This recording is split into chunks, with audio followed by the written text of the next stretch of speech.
You want to up your beverage game this holiday season? Stay tuned for a recipe on how to make a sensational holiday drink. Today we're going to make a shrub, which is essentially just a vinegar-based mixer you can use in a variety of ways.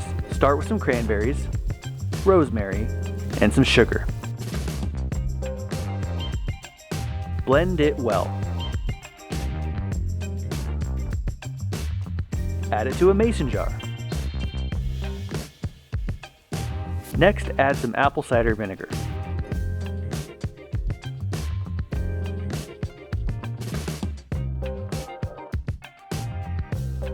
Make sure the lid is screwed on tight and give it a good shake to thoroughly combine and dissolve the sugar.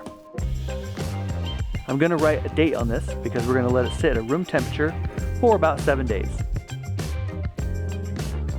Give it a good shake and turn it over every day.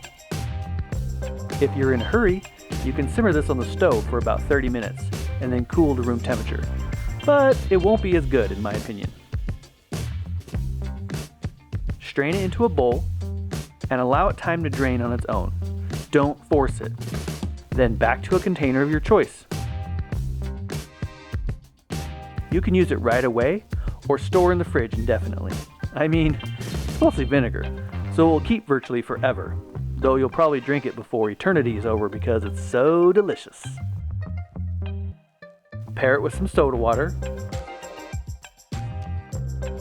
and a little garnish, and voila, you got yourself a homemade fancy holiday drink. Let's give it a taste test, shall we? Delicious. You can also pair it with sparkling wine. I paired it with a sparkling tea. The choice is yours. Happy holidays, everyone. Thanks for watching.